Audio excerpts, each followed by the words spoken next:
been looking forward to this day for you don't even know how long. I've been so stinking excited. Oh, I forgot. I'm not good at that part.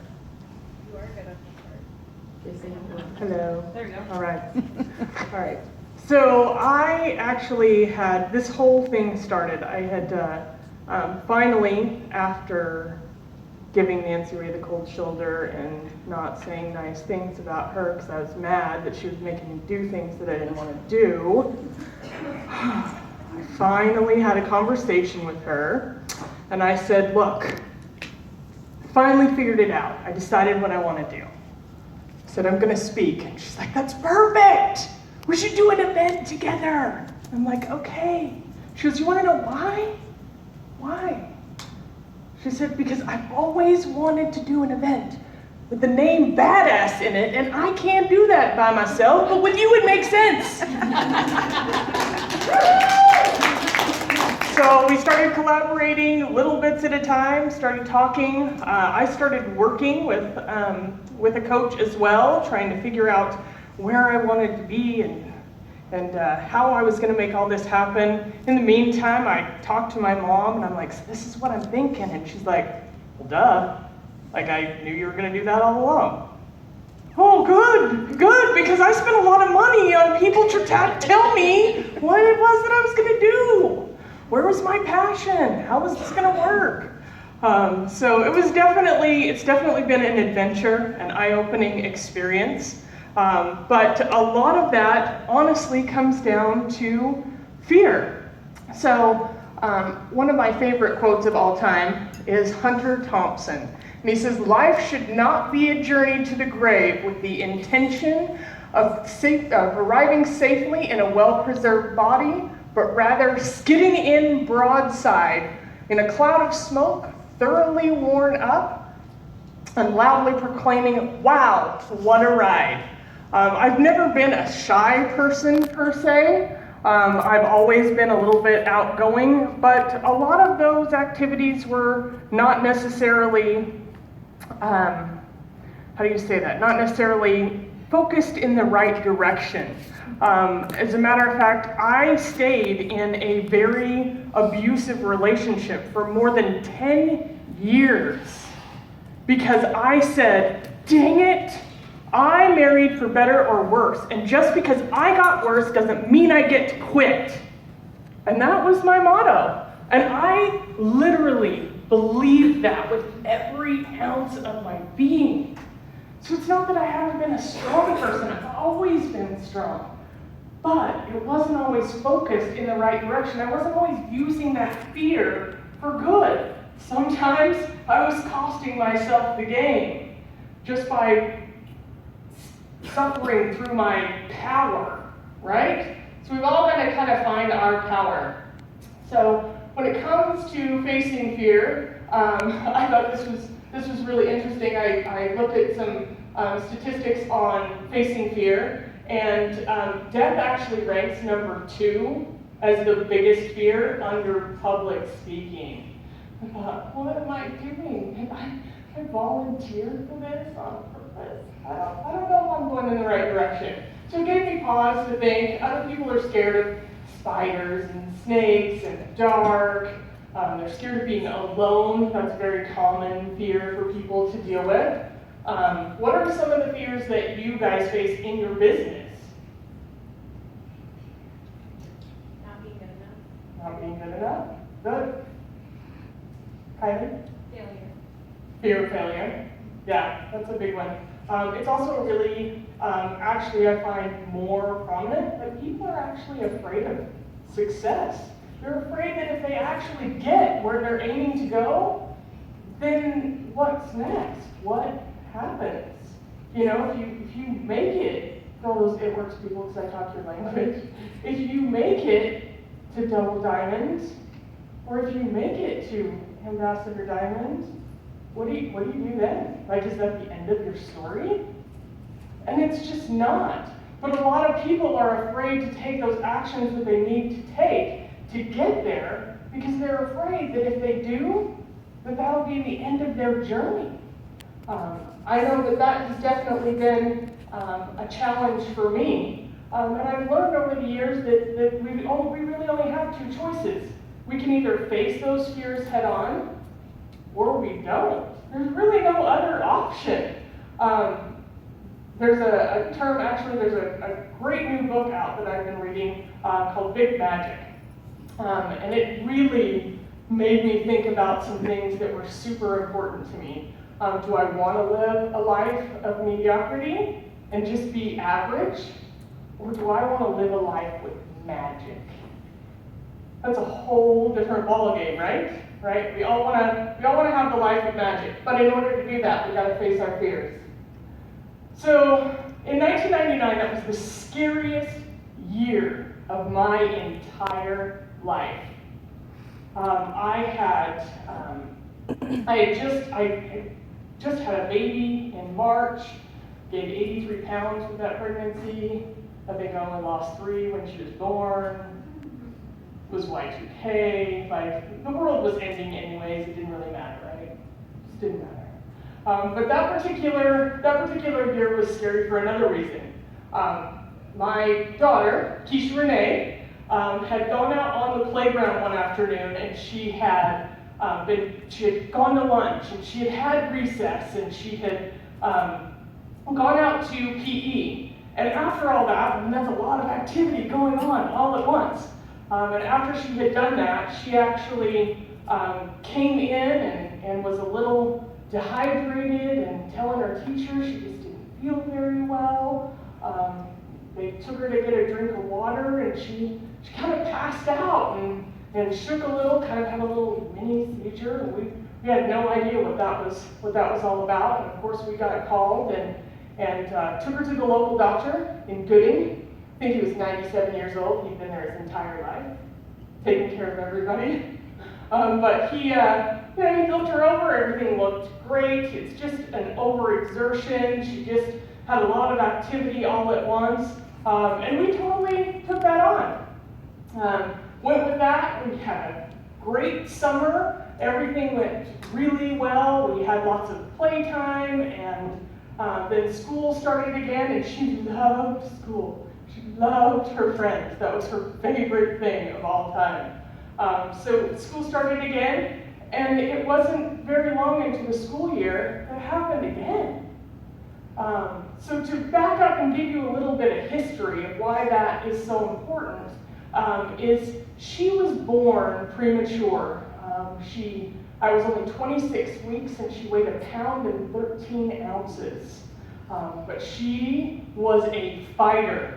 She was born in the back of an ambulance with no assistance whatsoever, fit in the palm of my dad's hand. Her little head fit here, and her little arms and her legs hung down, and they didn't give her the time of day.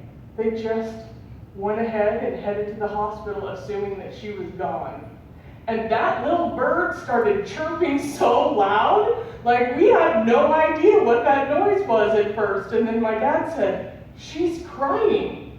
Like, she was such a fighter. It was amazing to see her really come to life, and her little limbs just wiggling away, ready to go.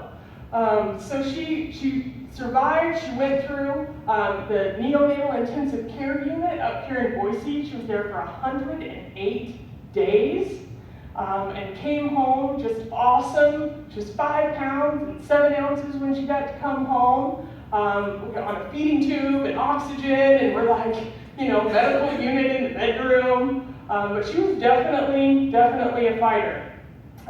So when it happened for the second time, we took her back to those doctors that had taken care of her when she came out of the NICU to say, "Hey, this happened a couple of times. We're a little bit leery. What do you think is going on?" So he took some tests and checked on a few things. There were lung biopsies and heart biopsies and all kinds of tests trying to figure out. And he said, "Well, it's not her heart." He said, "Her heart is so strong. It's one of the healthiest hearts I've ever seen." He says, "So it leads me to believe that maybe it was her lungs." But we lived in Gooding still. We were taking her to the doctor in Twin Falls. There's limited resources there, not a lot of specialists there that can answer our questions. And there wasn't a lung specialist anywhere in the state of Idaho. For pediatric care, there were 2 in the nation at that time. There's 1 in Seattle and 1 in Pennsylvania. Pennsylvania just sounds boring, so we went to Seattle.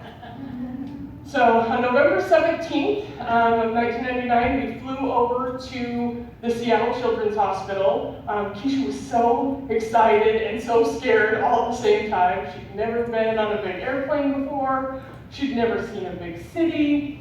All of this was all brand new and scary, but exciting for her.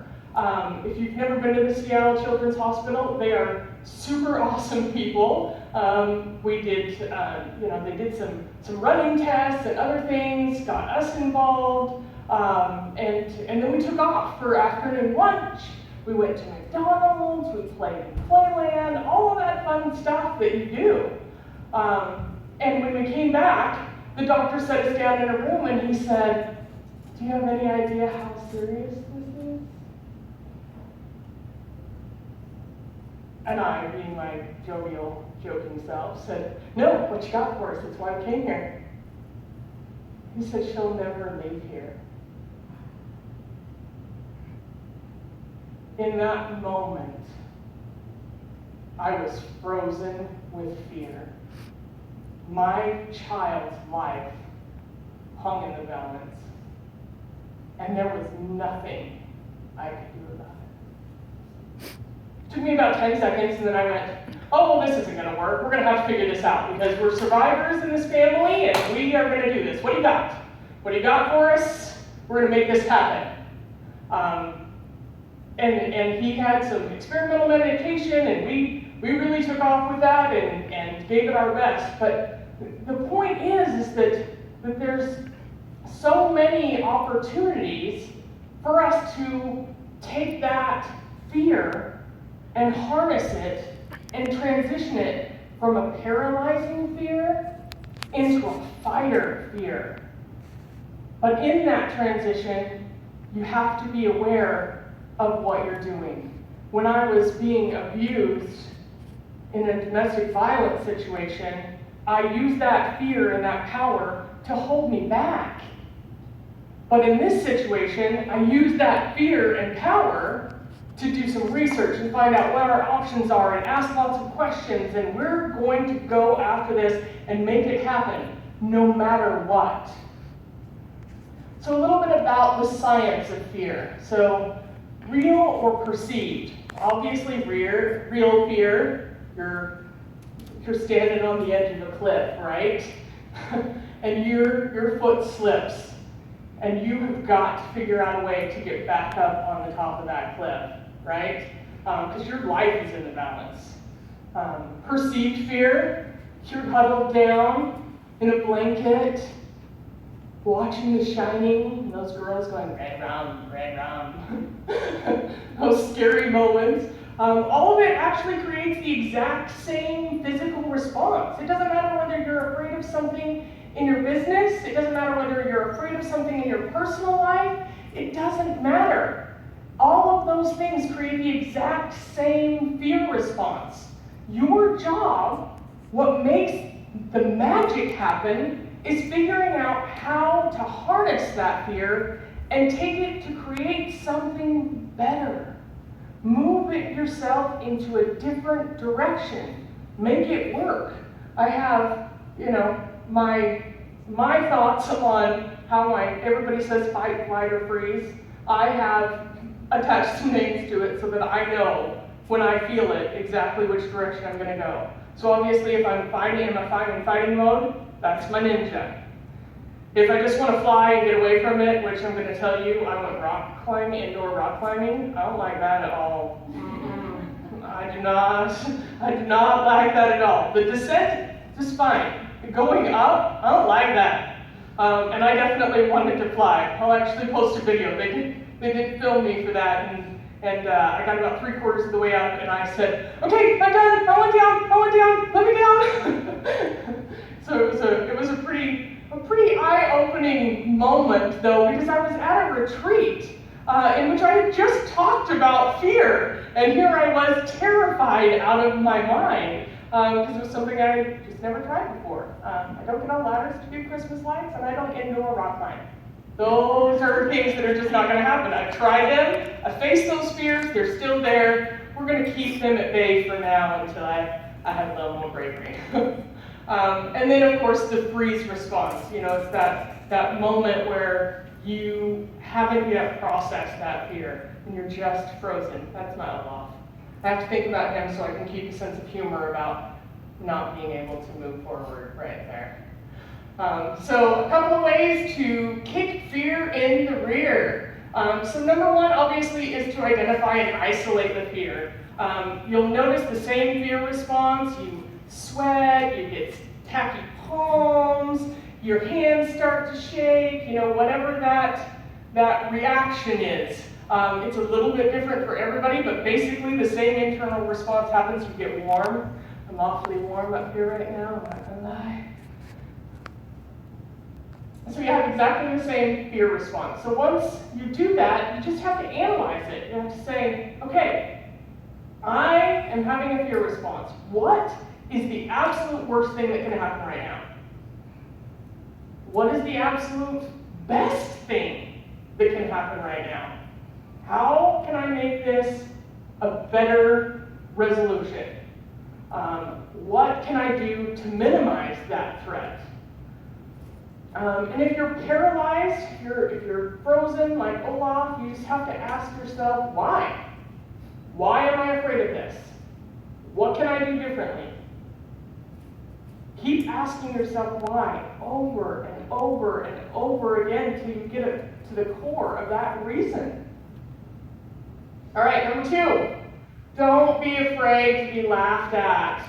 I have the most incredible husband and family on the planet, I swear. I have never been with a group of people that have more fun than we have. We are constantly making silly faces. Shane and I have a tradition now. Every time we go on vacation, we go and find a thrift store that has all kinds of crazy hats, and we try them on to see which one is best. And he always takes home one as a souvenir. That's the one he got in Oregon this year. But we're always doing stuff like that. Every time I pick up my phone, at least once a week, I have about 27 photos of my daughter making ridiculous faces like that. And a text message that says, I just wanted to make you laugh today. So I've got a great support group for that. You just really don't want to be afraid of being laughed at. I have a little video that I want to show you really quick, which is completely me and completely inappropriate, so I hope you enjoy it. Oh yeah.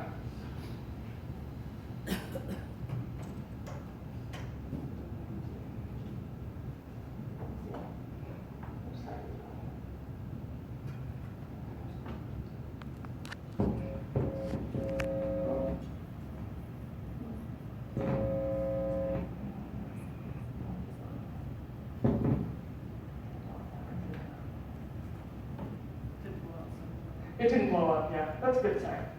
That is a good sign. Okay. This actually was, to give you a little brief on, I was at a bachelorette party at the Ashley Inn, which, if you've never been there, is very cramped and proper, and they did not think this was nearly as fun as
that happens out of nowhere. If you didn't notice, that was me getting the holy living bejesus beat out of me on this right-hand side.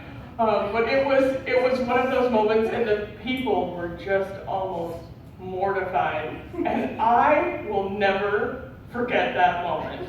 I've never laughed so hard. I literally almost peed my pants.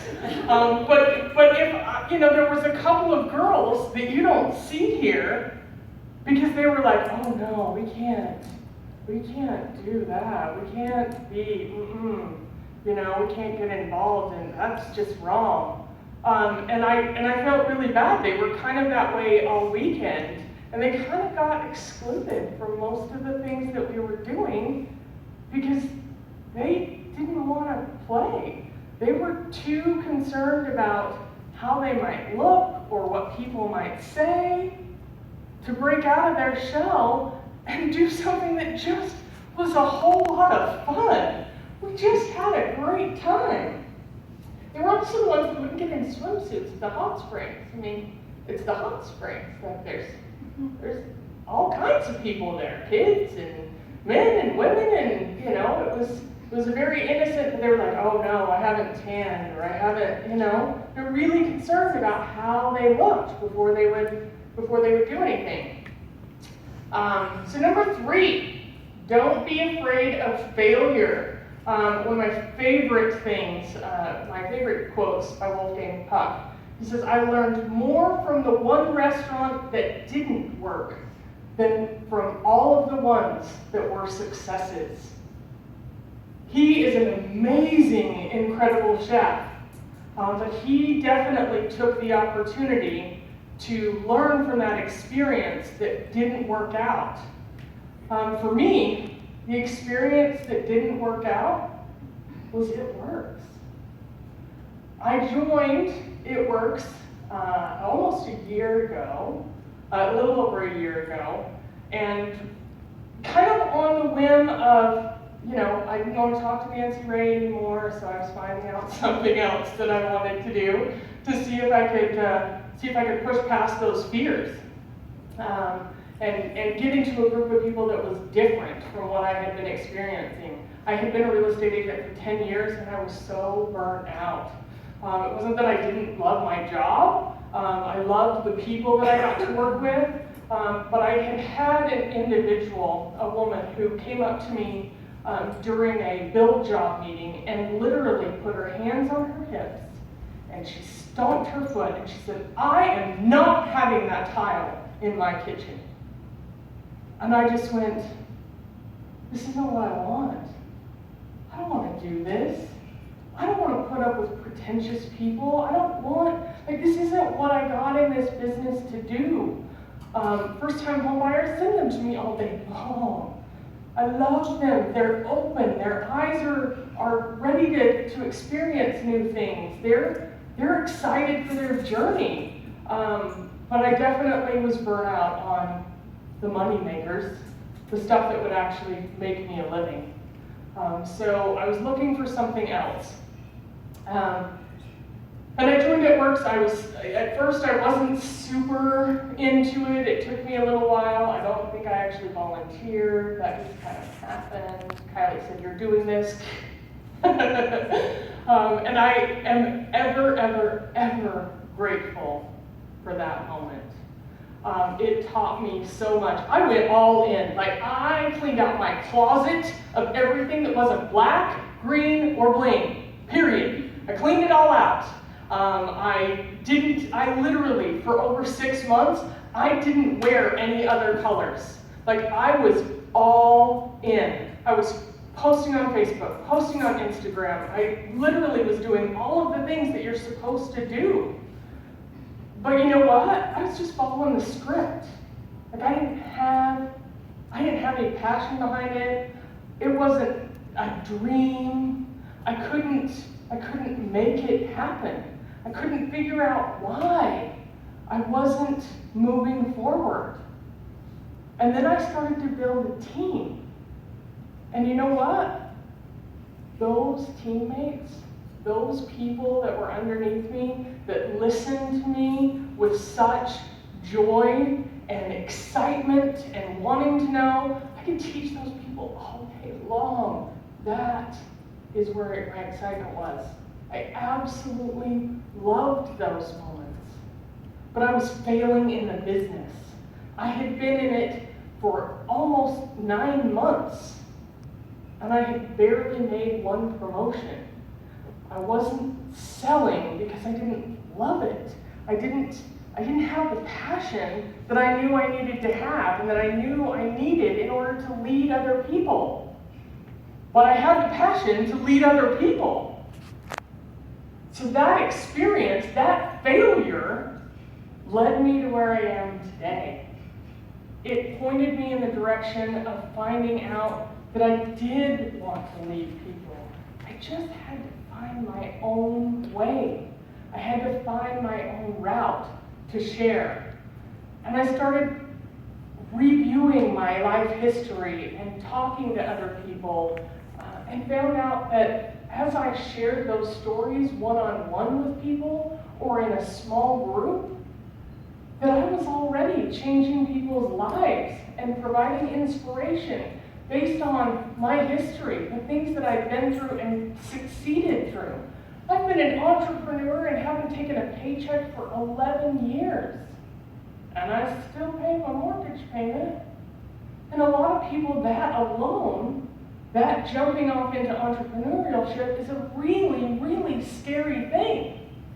For whatever reason, it didn't scare me at all. I just jumped and said, okay, we're gonna do this. I had no doubt that I could make it work. Whatever it was, I could do it.